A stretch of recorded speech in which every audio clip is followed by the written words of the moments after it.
तो गाई यो चाहिँ हाम्रो राईहरुको अर्ग्यानिक दही रे नानाले बनाउनु भएको देख्नुभयो गाइस माछा ल हेर्दिरहेको रहेछ माछाले त मैतिर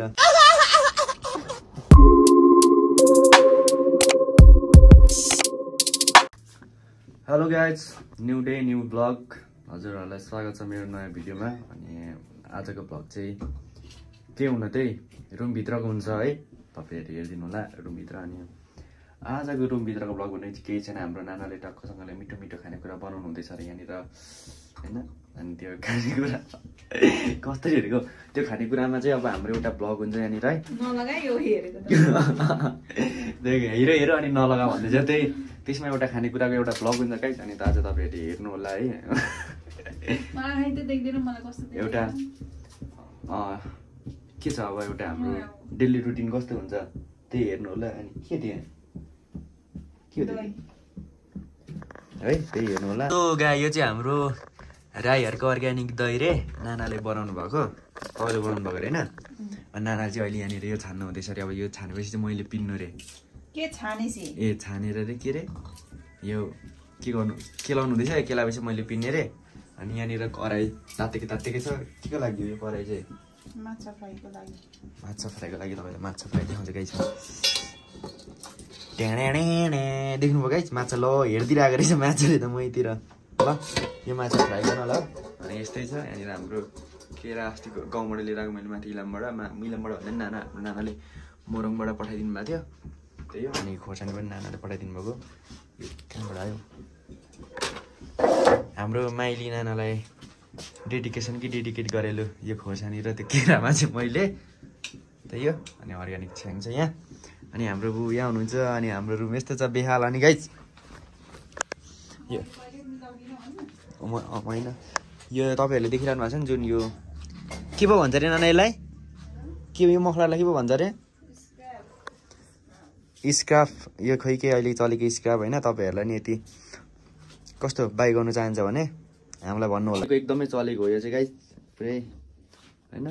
नानाले हाम्रो नानाले आफूले बनेको आफ्नै हातले तपाईहरुलाई नि चाहियो भने भन्नु होला 2 दिन लाएर बुन्नु भएको यो आफूले बुनेको आफ्नै हातले खुट्टाले बुन्छ हाम्रो नानाले बुनेको आफ्नै हातले लाकी आयो आफ्नै हातले त भने खुट्टाले बुन्न मिलेन यदि तपाईहरु पनि यस्तै लगाउन चाहनुहुन्छ भने यतिकै राम्रो मलाई कति ह्यान्डसम देखाएको थियो अघि त्यहाँ हेर्नु त्यो देख्नु पनि मैले लगाउँदा त्यतिकै ह्यान्डसम देखिन चाहनुहुन्छ वा ब्युटिफुल देखिन चाहन्छ भने तपाईहरुले अर्डर गर्न सक्नुहुन्छ मेरो भिडियोको कमेन्ट बक्समा आएर भनिदिनु होला है त्यसलाई गाइस ल हो गाइस यहाँनिर मैले चाहिँ सिलौटा लडाउनु पर्ने हो रे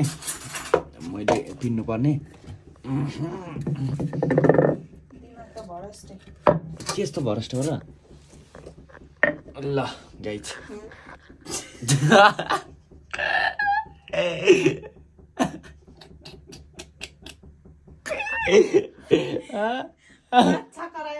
लसो लह गाइस हाम्रो माछा तयारिनु थालिसक्यो देख्न सक्नुहुन्छ तपाईँ हाम्रो नानाले अहिले हर के गरौँ म केही भन्न सक्दिनँ र यहाँ पार्नु हुँदैछ मिठो गरी माछा वाह दामी गाइस आज माछा खानु मजा आउँछ जस्तो लागिरहेको छ है माछा खान आज एकदम मजा आउँछ जस्तो छ गाइस ल है गाइस आज चाहिँ स्वादिलो होला जस्तो छ मैले पिस्दैछु नि त यो सिलौटा पनि धुने गर्नु मसला जसले पिस्यो नि हैन त्यसको जसले मिठो पिन्छ त्यसकैले गर्दाखेरि चाहिँ मासु मांस मिठो हुने भनेर सुनेको थिएँ गाइस हैन अब मसला मैले पिन्दैछु कतिको अदुवा लसुन खोर्सानी आज लास्ट मिठो होला जस्तो खाइन्छ गाइस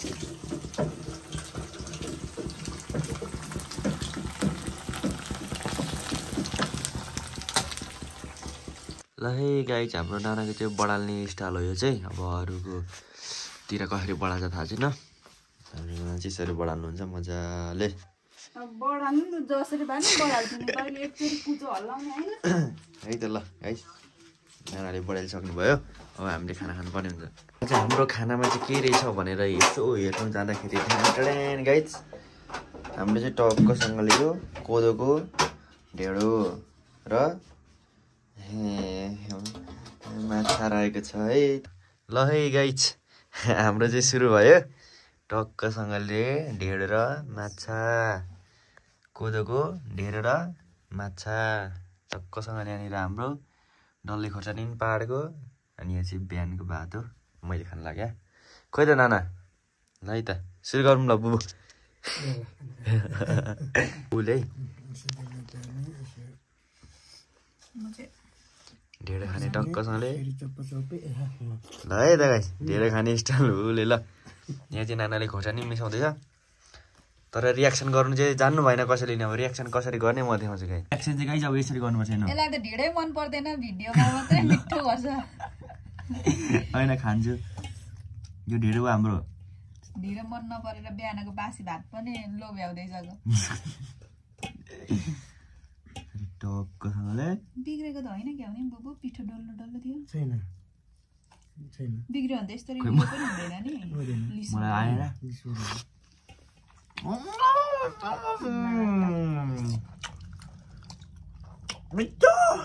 चट्टिकला खाइन जस्ट एकदम मिठो छ गाई तपाईँहरूलाई हेरेर के हुनुहुन्छ खानु पाउने होइन यस्तो मिठो बनाएर खाने होइन तपाईँहरूले होइन हाम्रो नानाले यस्तो मिठो बनाउँदैन नाक बढिसक्यो त्यहाँ हेर नि माछा खानु पाएको छैन गाइस अड्केर काँडा